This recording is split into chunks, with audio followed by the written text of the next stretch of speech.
افغانستان میں امن کے لیے جاری کوششوں کے تناظر میں یہ سوال بار بار دہرایا جا رہا ہے کہ اگر افغان طالبان حکومت کا حصہ بنتے ہیں تو پھر وہاں موجود پاکستانی طالبان جنگجوؤں کا مستقبل کیا ہوگا، جو کہ فوجی آپریشنز کے بعد اب بھاگ کر افغانستان میں پناہ لیے ہوئے ہیں۔ کیا افغان طالبان تحریک طالبان پاکستان کے ساتھ کھڑے ہوں گے یا حکومت پاکستان کے ساتھ؟ سب جانتے ہیں کہ افغان اور پاکستانی طالبان کا آپس میں گہرا تعلق ہے۔ سوال یہ ہے کہ کیا یہ ایک ہی سکے کے دو رخ ہیں یا دونوں الگ الگ شناخت رکھتے ہیں، اور یہ کہ دونوں کا ایک دوسرے پر اثر و رسوخ کس حد تک ہے۔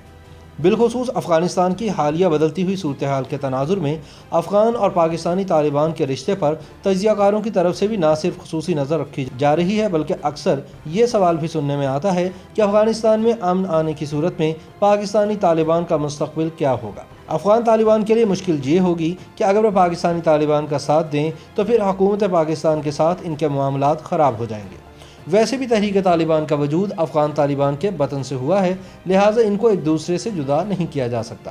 تاہم اس سارے معاملے کو سمجھنے سے قبل ہمیں مختصراً عسکری تنظیموں کا پس منظر دیکھنا ہوگا۔ سن 1980 کے عشرے کے اوائل میں جب افغانستان میں سابق سوویت یونین کے خلاف باقاعدہ طور پر مزاحمت کا آغاز ہوا تو عسکری تنظیموں کا وجود بھی عمل میں آیا۔ تاہم افغان جہاد میں ریاستوں نے پہلی مرتبہ ایک اتحاد کی شکل میں کھل کر شدت پسندوں کی حمایت کی اور مشرق وسطیٰ سے لے کر پاکستان اور افغانستان تک عسکریت پسندوں کے بڑے بڑے جتھے تیار کر کے انہیں تربیت فراہم کی گئی۔ افغانستان پر لکھی گئی کتابوں میں اس بات کی تصدیق کی گئی ہے کہ روس کے خلاف جنگ میں ویسے تو کئی ممالک اس اتحاد کا حصہ رہے، لیکن ان میں 3 ممالک خاص طور پر قابل ذکر ہیں۔ ان میں امریکہ، پاکستان اور سعودی عرب شامل تھے۔ کہا جاتا ہے کہ امریکہ نے سوویت یونین کو شکست دینے کے لیے مجاہدین گروپوں کو اسلحہ اور پیسہ دیا، پاکستان نے پناہ گاہیں فراہم کی اور CIA اور ISI نے مل کر جہادی فورس تیار کی۔ پھر امریکہ میں 9/11 کے واقعے کے بعد افغانستان پر حملہ کر کے ملا محمد عمر کی طالبان حکومت کا خاتمہ کر دیا گیا۔ اس حملے کے بعد وہاں موجود اکثر غیر ملکی شدت پسند اور افغان طالبان کی قیادت نے بھاگ کر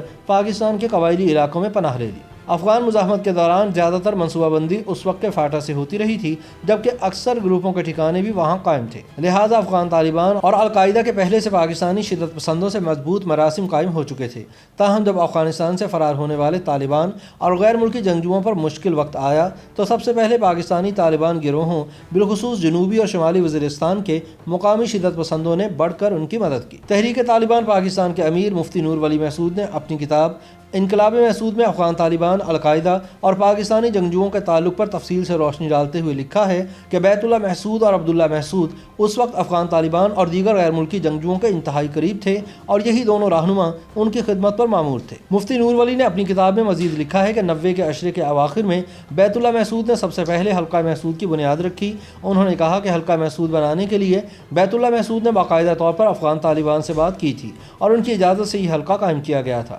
نور ولی محسود کے مطابق اس طرح بعد میں تحریک طالبان پاکستان کا قیام بھی عمل میں لایا گیا اور اس میں بھی افغان طالبان اور غیر ملکی جنگجوؤں کی مرضی شامل تھی۔ تحریک طالبان کا پاکستانی حکومت کے خلاف نقطہ نظر اور افغان طالبان کے پاکستان کے ساتھ دیرینہ تعلق کو دیکھ کر ایسا لگتا ہے کہ جیسے دونوں گروپوں کے درمیان شدید ٹکراؤ ہوگا، مگر TTP قیادت کے بیانات اور انٹرویوز کا عمیق جائزہ اس کی تائید نہیں کرتا۔ تحریک طالبان پاکستان پر تحقیق کرنے والے محقق عبدالسید کا کہنا ہے کہ TTP کی تمام قیادت نے ہمیشہ سے اپنی تحریک کو افغان طالبان اور ملا محمد عمر کا ایک ذیلی گروپ قرار دیا ہے، جس سے متاثر ہو کر انہوں نے بھی پاکستان میں طالبان طرز کے شرعی نظام اور پاکستانی ریاست سے 9/11 کے بعد افغان طالبان کے خلاف امریکہ کی حمایت کا انتقام لینے کے لیے اپنی جنگ کا آغاز کیا۔ ان کے مطابق TTP اور افغان طالبان کا تعلق ایسا ہے جیسے یک جان دو قالب، ان کو ایک دوسرے سے جدا نہیں کیا جا سکتا، یہ ایک ہی سکے کے دو رخ ہیں۔ البتہ افغان طالبان کے ترجمان سہیل شاہین نے دوحہ میں ایک انٹرویو میں اس بات کی تردید کی تھی کہ پاکستانی عسکریت پسند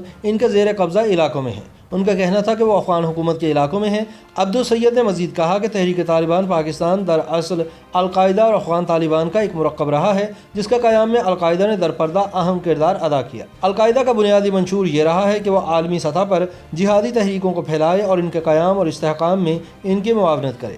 اسی تناظر میں اسامہ بن لادن کے خفیہ مکتوبات سے پتہ چلتا ہے کہ القاعدہ نے پاکستان میں تحریک طالبان کے قیام میں بنیادی کردار ادا کیا اور شروع سے تحریک کو مختلف شکلوں میں معاونت فراہم کی۔ افغانستان پر گہری نظر رکھنے والے سینئر صحافی سمیع اللہ یوسف زئی کا کہنا ہے کہ تحریک طالبان کا وجود افغان طالبان کے بطن سے ہوا، لہٰذا ان کو ایک دوسرے سے جدا نہیں کیا جا سکتا۔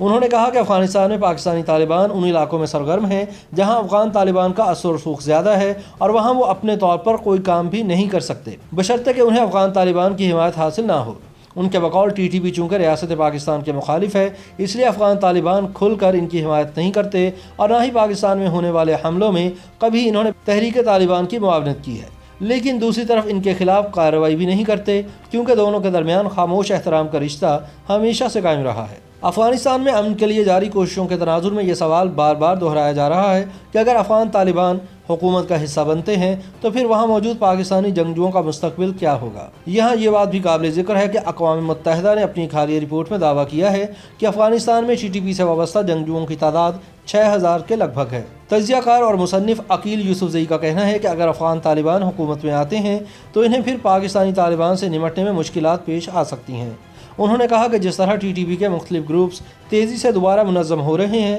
اس سے لگتا ہے کہ ان کی طاقت مزید بڑھے گی اور اس سے خیبر پختونخوا اور بلوچستان میں سیکیورٹی کے مسائل پیش آ سکتے ہیں۔ YouTube پر گوگلی نیوز دیکھنے کے لیے youtube.com کی سرچ بار میں googly news T V type کریں۔ گوگلی نیوز کے پیج پر سرخ رنگ کے سبسکرپشن والے بٹن پر کلک کرنا نہ بھولیے۔ YouTube پیج پر اپلوڈ ہونے والی ویڈیوز سے باخبر رہنے کے لیے بیل آئیکن پر کلک کیجیے۔ آپ کو ہر نئی ویڈیو کے بارے میں نوٹیفیکیشن موصول ہو جائے گا۔